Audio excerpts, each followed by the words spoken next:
Hello, everyone.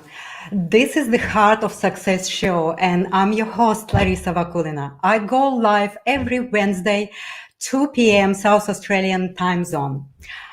This show is all about success, but not success that measured only by obtaining wealth and positions that a lot of people are trying to obtain, but success in all areas of your life. So I'm here sharing with you experience, knowledge, tips and techniques about how you can create success in your life.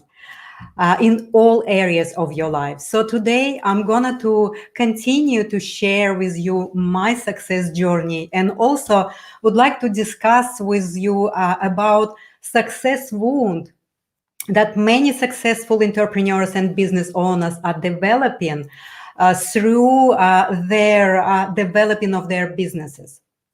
So last episode, I was talking to you about how I had this inner longing that was so strong in me that was just really forcing me to start to go and look for that land that was telling me to have, but at the same time, alongside with that longing, I had already established business that was very successful. And this dynamic of these two forces that were going within me were constantly pulling me into different directions. So trust the longing that is this is the unknown. This is something that I had no idea why do I need this, and I really was suppressing this voice for some time, and was really thinking, well, I have this stable business, I have this success, and I have this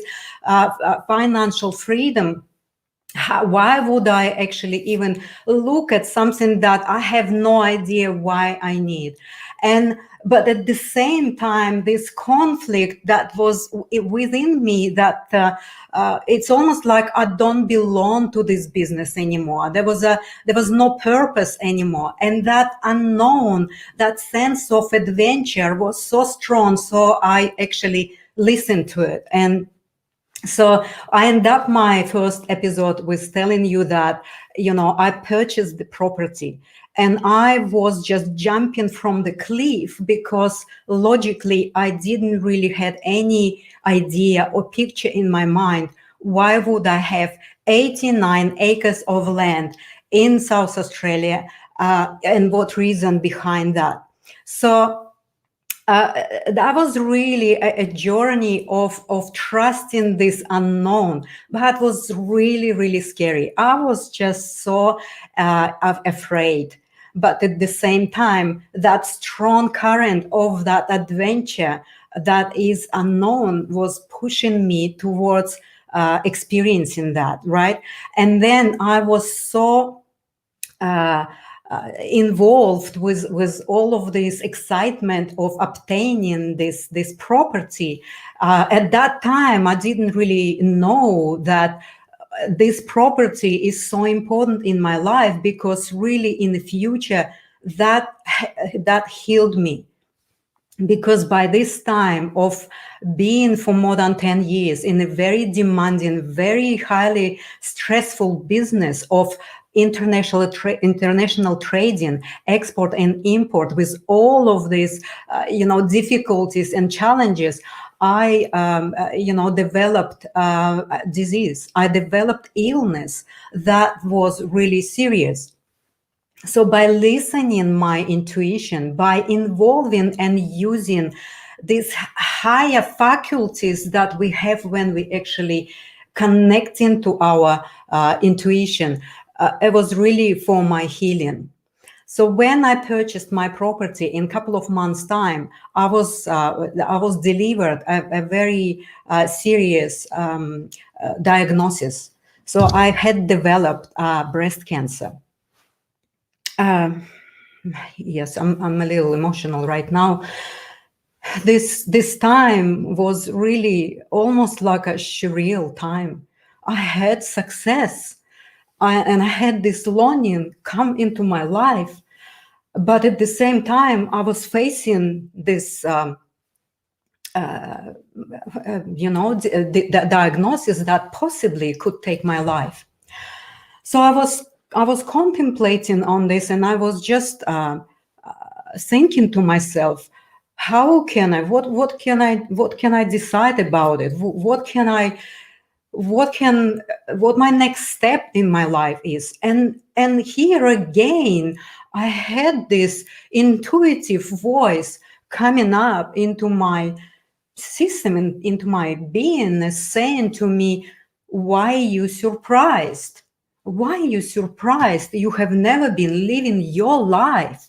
You always been living life of your business, life of your parents, your children, your friends, your partner, all of these people around you that were having some dreams and goals, and I was trying to help them to have these goals to be achieved. And I was just like, wow, if I have this voice telling me that I didn't live my life yet, what if I will start to live my life? And what if possibly if I start to live my life, I can heal myself? So I was just kind of in this space of unknowing, and the space of this fear, and I was just contemplating what decision to make. Do I go and do all the medical protocols, or do I really trust my intuitive voice and start to really build my life? And I was asking myself a question, how my life look like,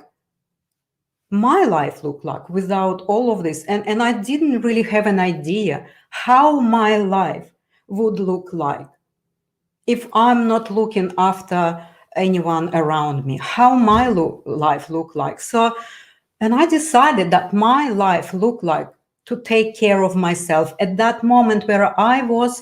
That was the number one priority.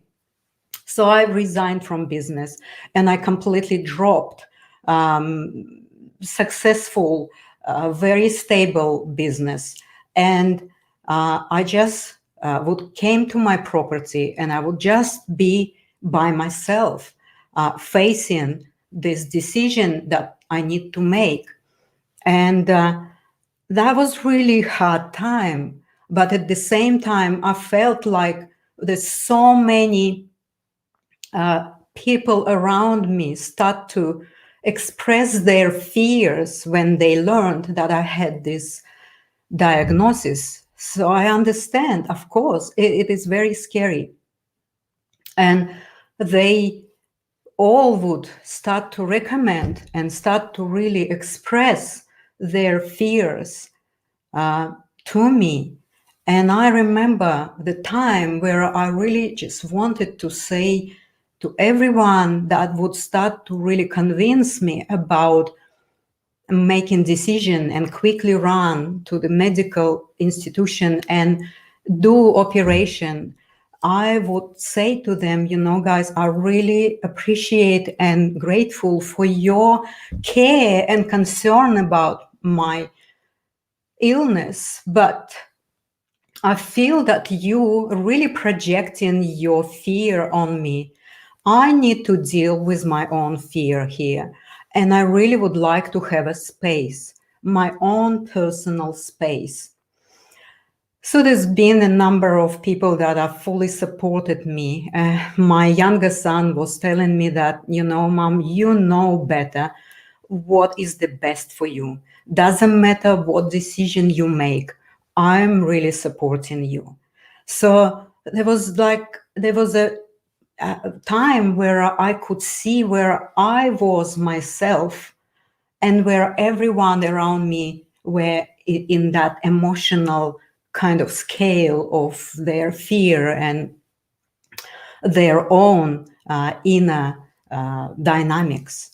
So what I have decided is that I will start to build my life, and I would surrender into the process of of learning lesson from this creation that I did for myself.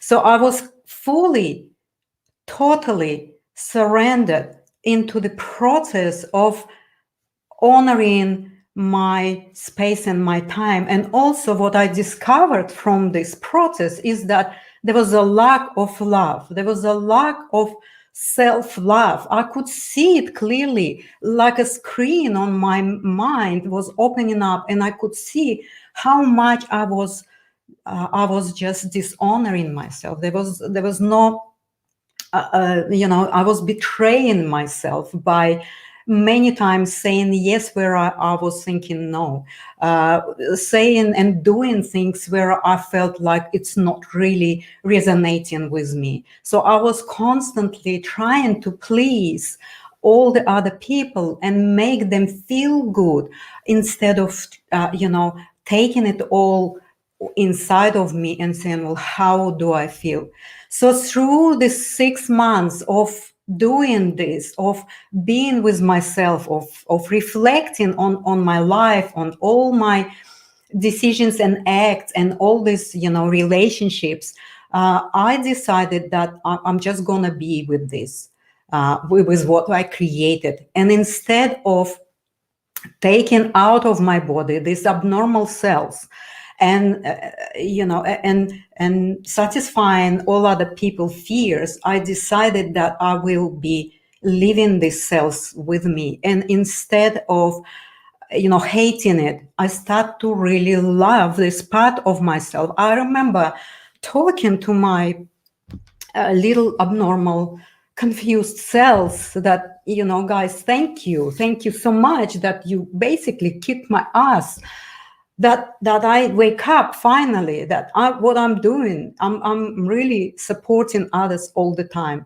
And I was just thanking these abnormal cells, and saying, guys, I'm not going to take you out of my body. I'm going to love you, and I'm give you full permission to do whatever you want to do. If you really want to take my body, well, I give you permission for that. So that was really powerful. And I felt it in my body. I felt that my body from that moment on become into this a healing journey, because the body straight away read this message. And after some months, I went for a checkup, and there was no pathology. So I was just absolutely, I was amazed, and I really didn't understand how that was happening and what level the healing happened. So I really was confused about the system that telling us how dangerous this disease is and how we only have this one way of dealing with this. So basically, I was taking risk to do what my intuition and what my inner knowing was telling me. So that was really amazing healing. And I couldn't believe in the beginning. I would go every 3 months, I would go for this checkup again, confirming for myself and confirming that everything is fine. So then I was asking myself a question. It's like, wow, if we can do this, if I can do this, well, then anyone can do this. So I started to investigate all of these areas, and I couldn't really kind of have these dots connected together. So I went to do research, and I really wanted to know on a logical reason level how the healing happened and how the transformation happening within my emotional body and mental body and spiritual body, wherever you have. Back then, I didn't know all of this. And a physical body just took on all of this and healed itself. So I found school in America called Barbara Brennan School of Healing. And when I read the curriculum of this school, I knew that this school and the program will explain for me in details of how we develop in diseases and how we develop in distortions and symptoms, and how we actually can undevelop it by facing our distorted, erroneous beliefs about ourselves. So we can go deeper into these recesses of our feeling and of our limitations and our fears, and we need to explore personally and individually what we hold in as a limited substance within ourselves, and that limited material is constantly driving us into the decisions or non-decisions about our life and about our relationships and all what we do. So after 4 years of attending this school and graduating from this school, becoming accredited energy healer, I now help people to dive into these inner recesses of their psyche and help them and facilitate and support them to understand why they would develop a certain symptoms and certain distortions. So the property that I bought without knowing why I needed was so instrumental in it, because it gave me space to be connected to nature, to myself, to just that higher imperative that we most of the time not connected and not understand.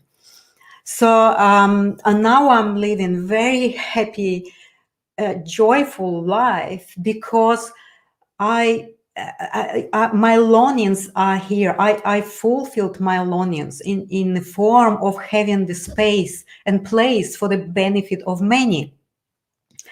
And at the same time, I'm constantly growing and developing myself, and I'm constantly looking at another adventurous, ways how I can regenerate my own growth and development and regenerate my business. Because when we're afraid to step into this unknown, well, then we actually basically sitting back with what we already know and what we already created, and we go and we hold and keep this sustainability of that success of whatever we already achieved.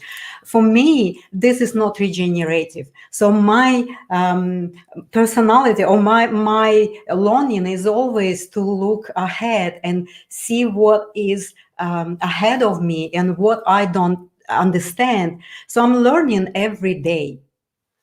And now I would like to really share with what I went through when I was successful entrepreneur back 15 years ago, when I developed and created company that in 3 years time become really successful. There's the so-called success wound. All successful or many successful people are developing, and I'd like to really share with you how all this process is taking place. I remember, and there's about 4 or 5 states that we all go through when we start to feel success. And a success wound is a distorted habits that we develop through testing, through having this success that we achieve initially.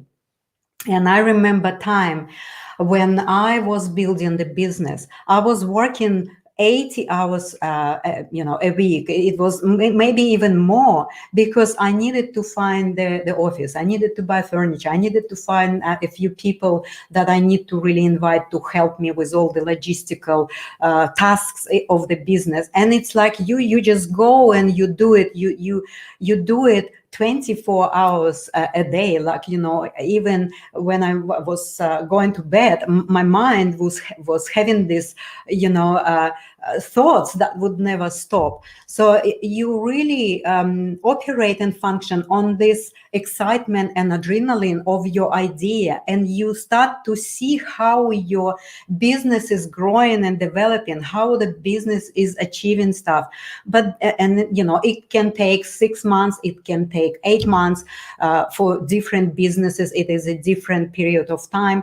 And I remember for me it was like that 3-year period, or maybe a little less. But I remember when I already had my team on the floor. There was about 4 people that are, working on all the documentation and orders and wherever you have there. I found myself suddenly have some free time. And that's where I was start. I remember I would just have this block of time, like 3 or 4 or 5 hours, and I was just afraid to face this free time because I was feeling guilty. I was feeling guilty that my team is working and I am here having this gap of free time, 3 hours. That's just unheard of. And I start to develop that guilt and shame. And I remember I would kind of almost artificially try to find some sort of activities that I can keep doing. And this is because when you taste success, you create that belief within yourself that if you're successful, but because you're successful of doing and doing and doing, if you stop for some time, or if you just have that period of time that you're not investing in your business anymore, you're not going to be loved, or you're not going to be successful anymore. And this dynamics is kind of it's a really limiting and damaging dynamics, because instead of using this block of time for your health, for your own inner maybe reflection, for investing that time into strengthening your relationships, you find yourself that you're sitting there and you're feeling guilty that you're not doing something for your business. So that was number one for me, discovery. And I was I was following this guilt, and I was just I would create more and more activities for me. Thank you. I'm sorry, I need to take some glass of water.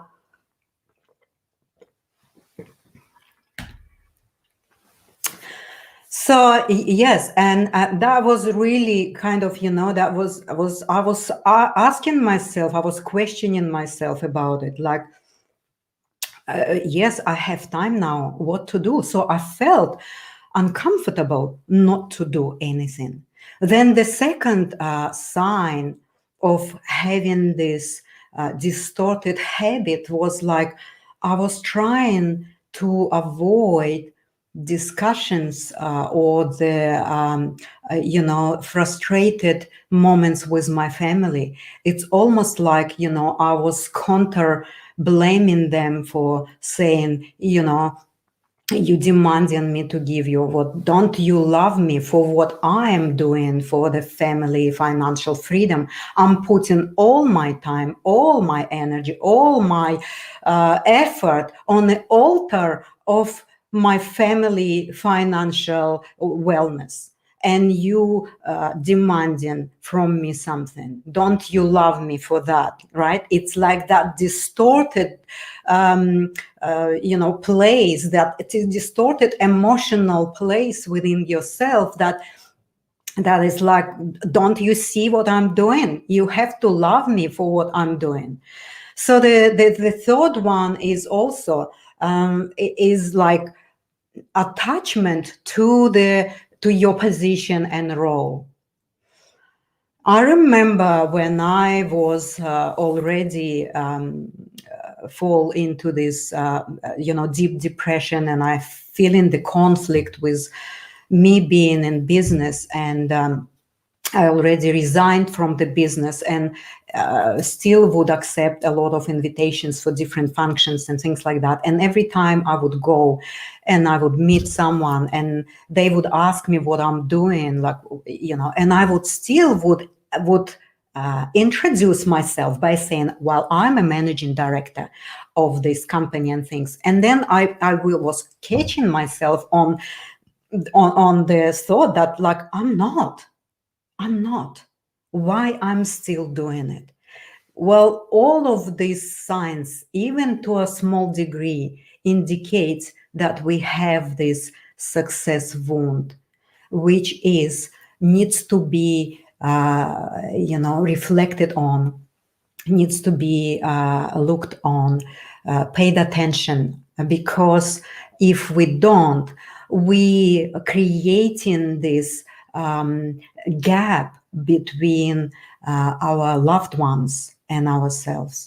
And the more we are avoiding this direct communication, the more we're not recognizing that if we have free time, if we have this success that we achieve through doing, we now have time that is a golden opportunity for us to start to build and invest in our relationships. Keep investing in our families, in our hobbies that we love to do. We need to start to explore all these other areas of our lives that are it's a part of our life, and this is something that can bring us joy and connection. So this is really what I wanted to tell you about today, and really invite you to look at success that you created in your life. And if it is a one-sided, if you find yourself feeling guilty, if you have some space of time for yourself, if you find yourself that you don't want to really discuss anything with your loved one, you want them to really love you for your success, for what you're doing constantly. So and also if you find yourself really attached to your roles and positions, so this is something that needs to be contemplated on and really emotionally looked at, and make this healing of these places within yourself, and start to really ask yourself questions. Well, how can I, in a balanced way, to distribute my attention, my energy, my time, and my effort, so that all areas of my life have this, I'm not saying equal, but but that priority scale needs to be balanced in a way that you look at all areas of your life. Well, I think I'm done for today, and I shared something that from the past kept me in a very limited mind frame of having this emotional state that would really shape my mental decisions and not decisions. So I would like you to invite again next Wednesday at 2 p.m. I'm going to talk more about this inner dynamics that going on within successful people that are only measure success by the level of wealth and positions. Thank you so much, and I'll see you next Wednesday.